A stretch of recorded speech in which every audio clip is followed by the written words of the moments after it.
Hey guys, and welcome to the video. So today I'm going to be talking about cravings and emotional eating. So you may have heard the phrase, weight loss is simple but not easy. And today I'm going to be talking about one of the reasons why that is. So in your day-to-day life, when you get urges and cravings, it can seem like something has taken over your body. Sometimes you feel like you have no choice and you just have to eat that thing that you are craving, be it the chocolate, be it the cake, cookies or ice cream, whatever it is. So just for better understanding, let's define emotional eating. So emotional eating could be any of the following. It could be cravings, it could be urges, compulsions, binges. It could be sugar addiction, food addiction.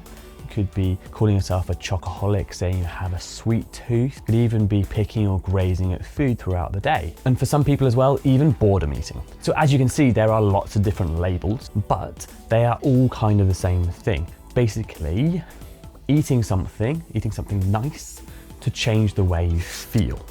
So that's how we can define emotional eating. And before I go on, stop the video and let me know below, do you do any of these things? Do you emotionally eat? Do you get cravings?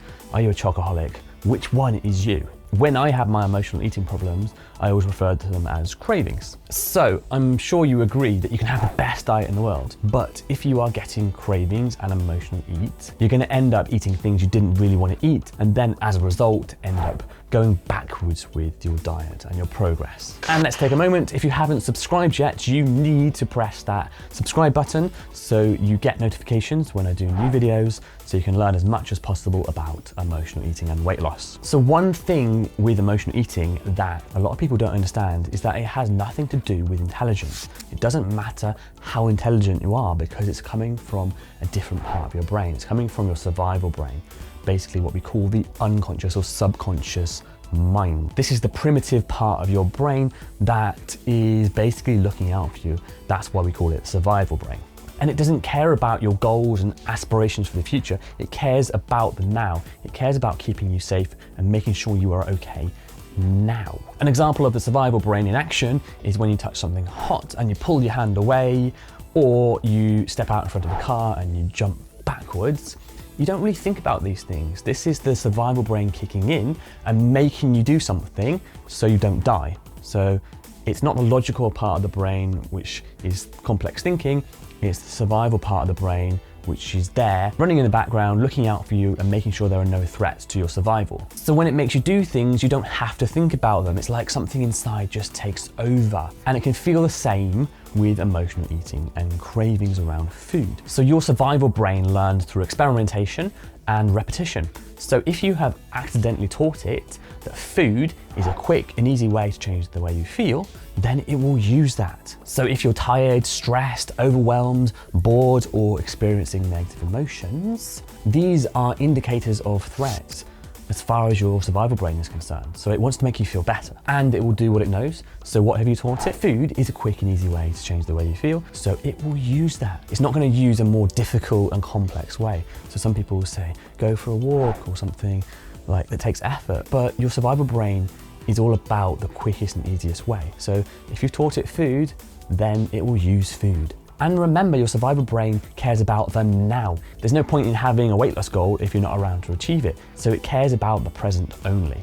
And a side note, for some people, they've taught their survival brain that other things can change the way they feel as well. So it could be alcohol, smoking, drugs, gambling, even shopping as well. All these things can change the way you feel. And so you can get impulses, compulsions, cravings for all these things. And the benefit is that they make you feel better in the moment. But if you come to depend on them for your day-to-day life, then they can start to cause problems in the future. Some things more than others, like drugs or food, if you are putting on weight and it's affecting your health and how you feel about yourself. And so that's why, unless you solve emotional eating, weight loss can feel like a losing battle. And for some people, they can be really good and have really strong willpower and push through and lose some weight. As soon as they do relax, then the weight does come back on as well. So unless you solve the emotional eating, it's so much more difficult to achieve your goal. Ironically too, your healthy behaviors can also make your cravings and weight loss more difficult. So for a lot of people, they do complex diets that involve counting calories, counting points, weighing food, or logging food into apps. While these things seem beneficial and quite simple at first, after a time, they can become incredibly stressful, and especially if your emotional cup is already full, they can cause a lot of stress and overwhelm in your day that you don't even realize. Another thing is compensating for making mistakes and going wrong with your diet. So a lot of people, after emotionally eating, will then cut out certain things and become more perfect on their diet, be more strict, or do more exercise to compensate as well, or even do both of those things. And of course, this is going to cause more stress and put your body into a state of need. So what do you think this causes? Yeah, you get more cravings because your body is then trying to change the way you feel when you're stressed and overwhelmed in this situation. So these seemingly healthy behaviors actually make the problem worse. So it ends up being a vicious cycle where it's difficult to know what to do. And again, if you haven't subscribed yet, hit that subscribe button and you'll get notifications when I do each new video. So there are two main things you need to do to lose weight long term. Number one is remove all the obvious stresses by simplifying your diet. So stop counting calories, stop counting points, stop logging and weighing food. It's unnecessary, and all my clients that have moved away from this get great success. I've talked in other videos about how to do this, but if you would like my free guide on how to simplify your diet and get better weight loss results, just click the link in the description below. The second thing you need to do to get better weight loss results is to treat weight loss like a symptom and look at the cause instead.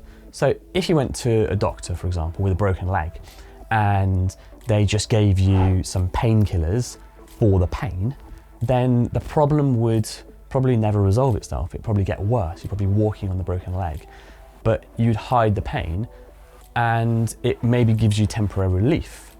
And you can keep taking that painkiller, but you have to keep doing it. The same goes for weight loss. So it's your cravings that lead to the weight gain, plus also what we call your emotional fitness, which is how you go about thinking about your day-to-day life and the stress that is caused to you by the way your mind is set up and how you interact with the world, the people, and everything around you.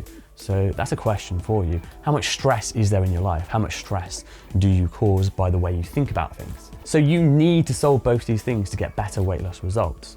You need to solve the cravings and you need to work on your emotional fitness. And unfortunately, in terms of teaching, this is something that can only be done on a one-to-one basis, and this is what I offer in my coaching program. So if you are suffering from cravings and you would like to have a no obligation chat about your problem and how it's affecting you, feel free to click on the link in the description below as well. So that's it for today. And I just want to leave you with this reminder that if you get cravings and you emotionally eat, there's nothing wrong with you. You're not broken.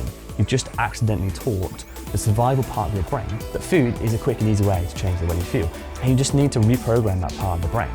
So it's very simple, but requires coaching.